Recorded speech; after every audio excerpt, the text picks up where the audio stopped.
Hello students, welcome back. In the last class, I impressed upon you the relevance of rural non-farm employment in developing countries. Today, we will take forward this discussion by discussing some of the important characteristics of rural non-farm employment in a developing country like India. In this lecture, I will explain you the very concept of rural non-farm employment, the growth of rural non-farm employment, the determinants of rural non-farm employment in a developing country like India, and finally, we'll end up this discussion by discussing some of the important takeaways. Then the question is, what is rural non-farm employment? Different authors, different institutions have defined rural non-farm employment or non-farm activities differently. But then the general rule is that any economic activity in the rural area that lies outside agriculture is termed as rural non-farm activity. And in that context, for example, to be more specific, rural non-farm employment includes activities in manufacturing, processing, mining and quarrying, repairs, construction, trade and hoteling, then electricity and gas, and then activities in domestic, personal, and other kinds of services. Now this slide presents a tree diagram of the scope of rural non-farm activities. As you can see in this diagram, rural employment consists of the farm employment and the non-farm employment, or the farm activities and the non-farm activities. The farm activities include all kinds of activities in agriculture per se, and also activities which are allied to agriculture such as forestry, fishery and livestock. Then non-farm activities include all kinds of economic activities in, in the form of manufacturing, mining and quarrying, construction, electricity, then transport, storage and communication, and then all kinds of services which also include domestic services.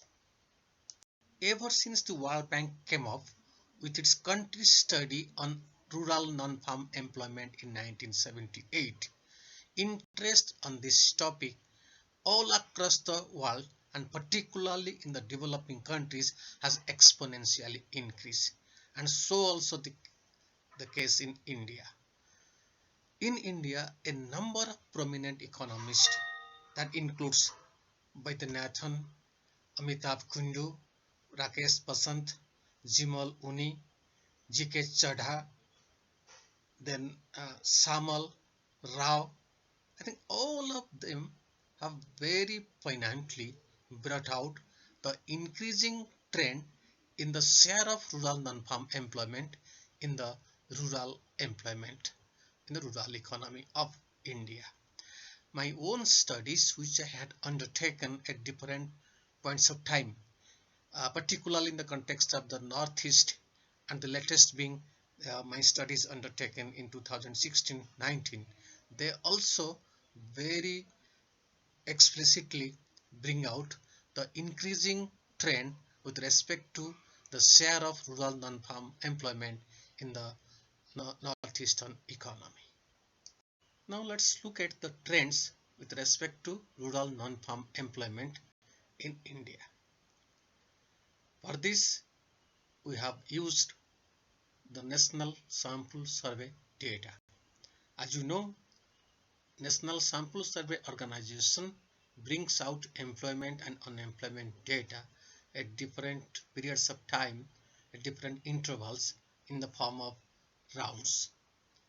The earliest data that's available is for the year 1972-73, and then the latest year for which the data are available happens to be 2011 and 12.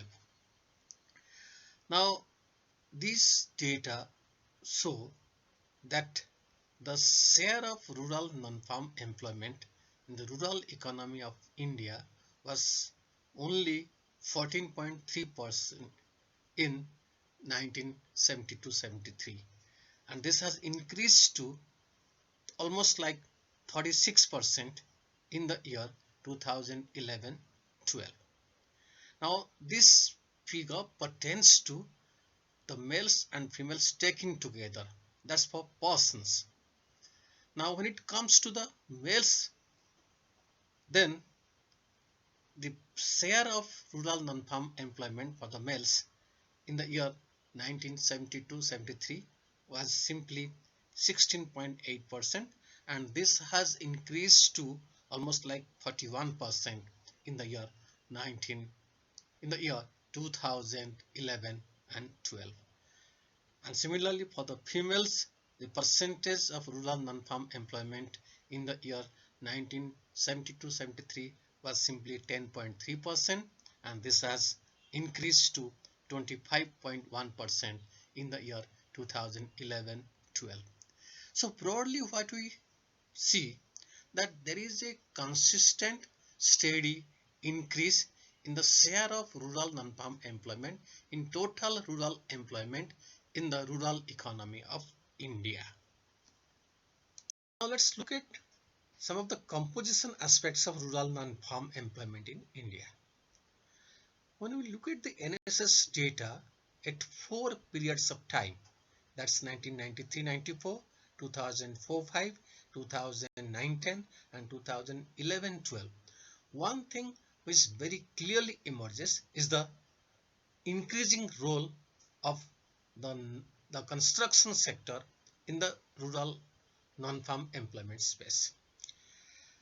Construction sector share in the total rural employment in 1993-94 was simply 11%. This has increased to 29.3% in the year 2011-12. On the other hand, traditional sectors like manufacturing, which was the leading sector in the non-farm space in terms of employment in 1993-94, has gradually come down. Its share in the total non-farm employment in the year 1993 was almost like 32%. This has gone down to 22.8% in the year 2011-12. Similarly, the services sector, gradually also its role has gone down. In 1993-94, the share of the services sector in the non-farm employment space was simply 25%, which has come down to 20% in the year 2011-12. So overall, what we see, that there have been significant changes with respect to the sectoral composition of the rural non-farm employment in India. And these dynamics, I think these dynamic changes are having their own implications for the practice of economic development in a developing country like India. Now let's decompose the composition space of rural non-farm employment in India by gender. Now when you do that, what we find that for females even, the share of construction sector employment in total rural employment has significantly gone up during this period 1993-94 to 2011-12.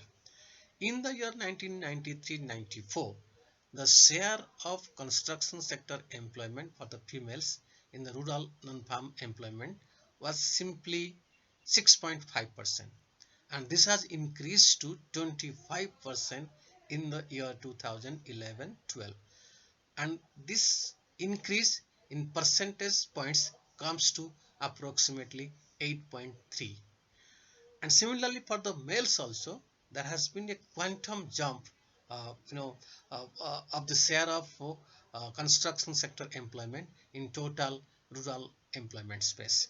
In the year 1993-94, for the males, the share of construction sector employment was simply 12.3%, and this has increased to 32.2% in the year 2011-12, signifying almost 20 percentage point increase in the share of construction sector employment in rural non-farm employment space. This is a significant, uh, I can say, increase when it comes to the relative share of construction sector employment.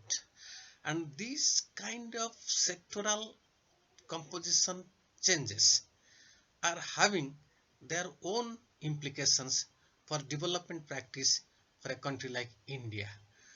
What has happened in the country that manufacturing sector employment has gradually come down, whereas employment in the construction sector has gone up. And the next question, which is natural to be asked for, is that what is the nature of employment that has been created in the construction subsector in the rural non-farm employment space? So these are very, very intuitive questions that need to be answered subsequently.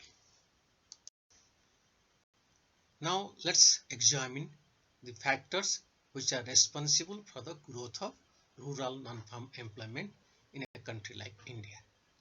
In the literature of rural non-farm economy, the factors responsible for the growth of rural non-farm employment have been classified into two categories: the pull factors and the push factors. The pull factors happen to be the developmental factors, and the push factors happen to be the distress factors. The important pull factors which have been identified by prominent economists happen to be agricultural growth, commercialization of agriculture, urbanization, education, access to credit, and infrastructure development. Similarly, the critical push factors which have been identified to be responsible for growth of rural non-farm employment happen to be unemployment, poverty, and falling landman ratio. Now, the development practice of a developing country like India depends on the magnitude of these factors influencing rural employment diversification. If, for example, the pull factors outweigh the push factors, it implies that the diversification process in the rural economy is having a positive impact, and that's, for example, that's praiseworthy and that should be followed. On the other hand, if we find that the push factors or the distress factors are also predominant and prominent, then a different strategy in terms of policy needs to be taken so as to reduce the impact of the distress factors in influencing employment diversification in the rural economy.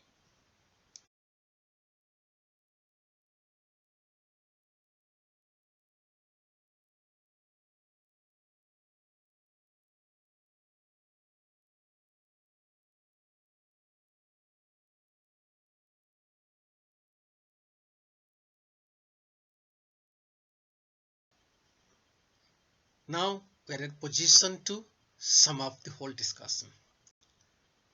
Let's start with the share of rural non-farm employment and the trends therein.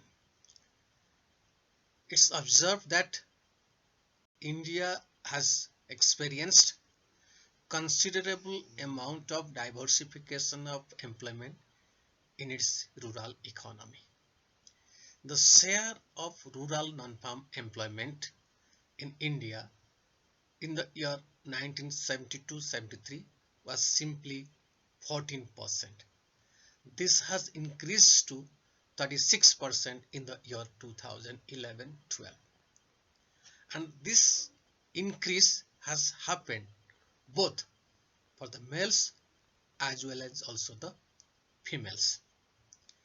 However, there still exists a kind of what you call gender gap when it comes to the percentage of non-farm employment for the males and the females. And this gender gap stands right now with respect to 2011-12 data at 15.5 percentage point. This needs to be subsequently addressed and reduced. Second thing is all about the composition of rural non-farm employment. When it comes to the composition, the non-farm employment space has undergone significant changes. The most prominent change that's observed is the rising role of construction sector employment. Construction sector employment, both for the males and the females, has considerably increased over the last, I think, 4 to 5 decades. Now the question is, what's the nature and the quality of employment generation in the construction sector? And remember, when the share of construction sector employment in total rural employment space has considerably increased, simultaneously also the share of manufacturing sector employment, both for the males and the females, has gone down. These kind of compositional changes are having their dynamics and are having their implications for economic development.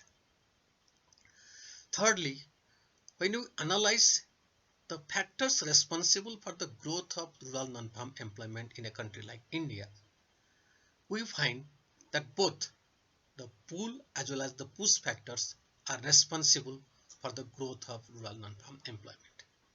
The important pull factors that have been identified by the economists happen to be agricultural growth, urbanization, education, access to credit, commercialization of agriculture, and infrastructure development. It all speaks of the fact that if we need to diversify our economy, particularly the rural economy, which is very much necessary, then we need to streamline, we need to induce more and more developmental factors, more and more developmental and pull factors into the rural economy. On the other hand, we also observe that a number of studies have identified some critical push factors or distress factors which are responsible for the growth of non-farm employment. And the important push factors which have been identified are poverty, unemployment, and falling land-man ratio. And the question is, what's the magnitude of the impact of these distress factors? More and more research needs to be undertaken at macro as well as also micro level to find out the nature and the magnitude of these push factors. And in terms of policy, the government needs to reduce the impact of these push factors and accelerate the impact of the pull factors.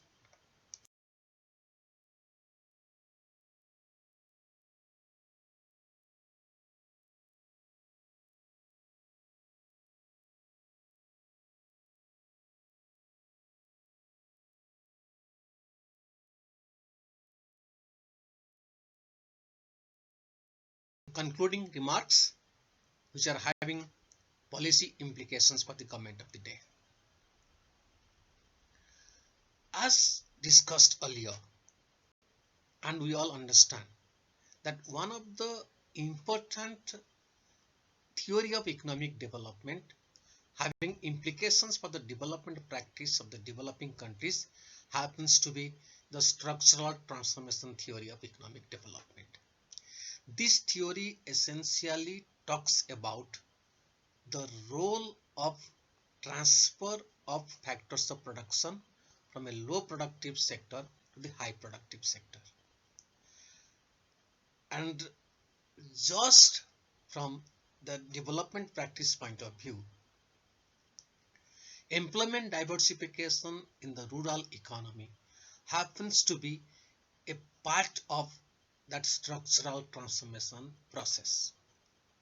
Now the question is, to what extent that structural transformation process is based on the developmental factors? Here, the role of the government and developmental practitioners is to identify the critical developmental or pull factors. As said earlier, that agricultural growth universally has been found out to be a very critical factor for growth of rural non-farm economy. So government of the day needs to identify that link and maximize on that linkage between farm and the non-farm sector. Secondly, of the remaining pull factors, the government needs to identify their criticality and accordingly try to push off and provide for these kind of developmental or pull factors. Thirdly, the rural non-farm sector happens to be a heterogeneous sector. A uniform policy for the development of that sector may not be advisable. The policymakers need to identify activity-specific intervention strategy to promote rural non-farm sector. So students, with this, we end up this discussion concerning the dynamics of rural non-farm employment in India. I'm sure you have enjoyed the discussion. Till then, we take up a new topic. Goodbye and all the best to all of you.